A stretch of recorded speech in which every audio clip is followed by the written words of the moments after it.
Shalom Bapak Ibu Saudara terkasih, kasih karunia, sukacita, dan damai sejahtera menyertai kehidupan kita saat ini. Bersyukur kepada Tuhan kita berjumpa kembali dalam persekutuan rohani melalui channel Kebenaran Iman. Kita akan berdoa sebelum kita kembali membaca dan merenungkan firman-Nya. Mari berdoa. Bapa Surgawi yang Maha Baik, kami berterima kasih atas karunia hidup dan kehidupan yang baru yang Tuhan anugerahkan bagi kami. Kami bersyukur kami dapat kembali membaca dan merenungkan firman-Mu. Kami mohon pimpinan Roh Kudus Tuhan atas kami, sehingga kami mengerti dan memahami firman yang akan Tuhan sampaikan bagi kami hari ini. Bersabdalah ya Tuhan, kami anak-anak-Mu sudah siap untuk mendengarkannya. Di dalam nama Tuhan Yesus Kristus, kami berdoa. Amin. Renungan hari ini terambil dari firman Tuhan yang terdapat dalam Kolose pasal 3 ayat yang ke-13. Firman Tuhan mengatakan, "Sabarlah kamu terhadap yang lain, dan ampunilah seorang akan yang lain, apabila yang seorang menaruh dendam terhadap yang lain. Sama seperti Tuhan telah mengampuni kamu, kamu perbuat jugalah demikian." Demikianlah firman Tuhan, terpujilah Kristus, haleluya. Saudara-saudaraku yang terkasih di dalam Tuhan Yesus, suka atau tidak, kita harus mengakui bahwa hidup merupakan periode menunggu. Seorang anak harus menunggu sampai cukup umur memiliki KTP. Seorang yang sedang menjalani pendidikan harus menunggu sampai ia berhasil menyelesaikan studinya dan mencapai gelar.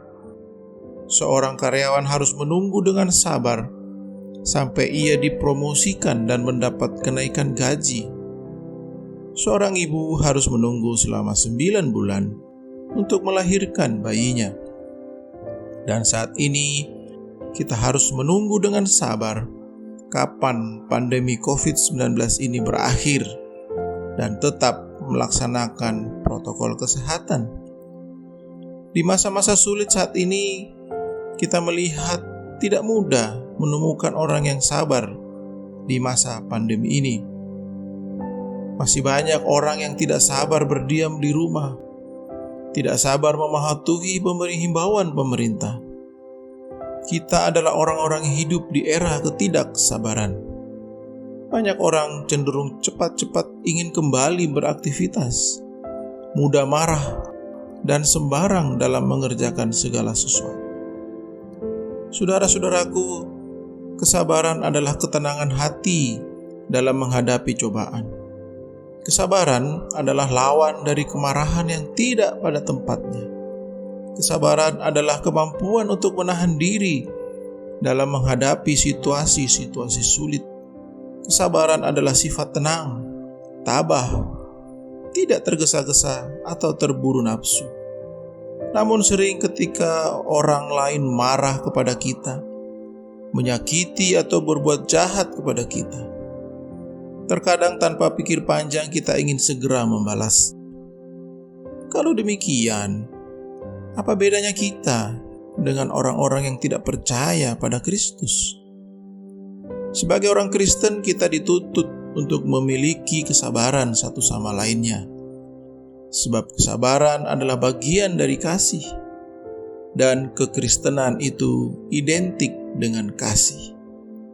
Sebagaimana firman Tuhan di dalam 1 Korintus pasal 13 ayat yang keempat mengatakan, "Kasih itu sabar, kasih itu murah hati, ia tidak cemburu, ia tidak memegahkan diri, dan tidak sombong." Di samping itu, kesabaran merupakan bagian dari buah-buah roh yang harus terpancar dalam kehidupan orang percaya. Bapak Ibu dapat membacanya dalam Galatia pasal 5 ayat 22 hingga ayat yang ke-23. Jika kita mengaku diri sebagai orang Kristen atau pengikut Kristus, tapi tidak punya kesabaran, maka kita perlu bertobat. Dengan kesabaran, seseorang dapat melihat hal-hal yang positif di tengah kesukaran sekalipun. Bahkan banyak orang Kristen yang tidak sabar menantikan pertolongan dari Tuhan, dan akhirnya mereka pun tidak mengalami berkat-berkat Tuhan. Kesabaran adalah kunci untuk sebuah hubungan kerjasama yang baik.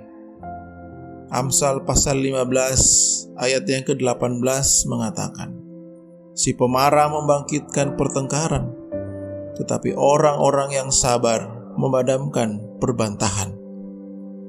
Pertengkaran dan permusuhan seringkali terjadi ketika ada pihak yang tidak sabar, alias mudah tersulut emosi.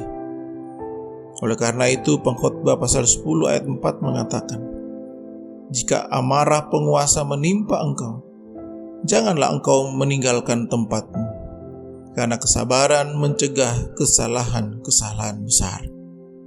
Saudara-saudaraku yang terkasih di dalam Tuhan, kita perlu meminta Roh Kudus memampukan kita untuk bersikap sabar, tidak mudah marah, tidak bersungut-sungut menantikan janji Tuhan. Bahkan Allah sendiri mau belajar bersikap sabar terhadap kelalaian, kelambatan, dan kebodohan manusia. Jadi bagaimana mungkin kita tidak mau belajar bersabar? Jangan takut, saudaraku. Ada Roh Kudus yang selalu menolong kita. Amin. Mari kita berdoa. Terima kasih ya Tuhan akan firman-Mu hari ini. Kami diingatkan kembali oleh Tuhan untuk belajar bersabar menghadapi masa-masa sulit saat ini.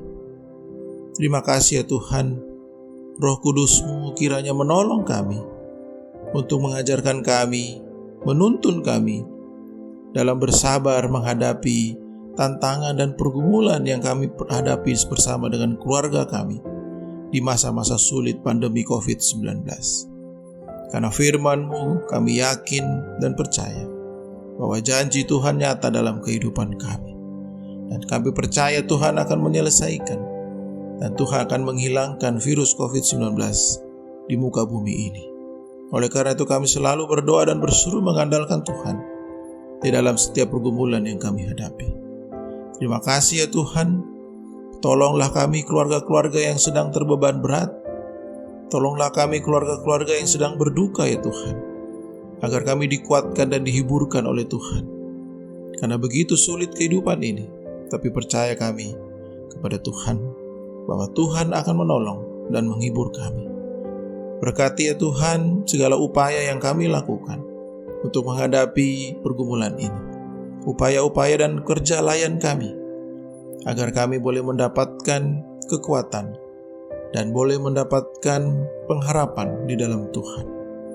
Terima kasih ya Bapa, kami serahkan hidup kehidupan kami kepadamu. Bapa di surga, kami juga berdoa bagi bangsa dan negara kami yang sedang bergumul, berjuang untuk menciptakan kekebalan bagi masyarakat melalui vaksinasi yang sedang diselenggarakan. Kiranya Tuhan memberkati pemimpin bangsa kami ya Tuhan.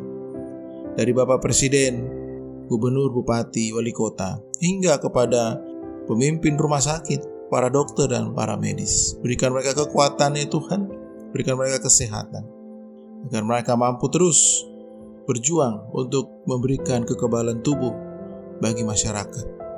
Terima kasih ya Bapa. Inilah syukur kami, kehidupan kami serahkan sepenuhnya ke dalam tangan-Mu. Hari ini kami akan kembali beraktivitas. Kiranya kasih karunia dan damai sejahtera menyertai kehidupan kami sekalian. Di dalam nama Tuhan kami Yesus Kristus, kami sudah berdoa dan mengucap syukur kepada Bapa di surga. Haleluya. Amin. Demikian renungan online pada hari ini. Kita berjumpa kembali dalam renungan yang akan datang. Tuhan Yesus memberkati kita sekalian.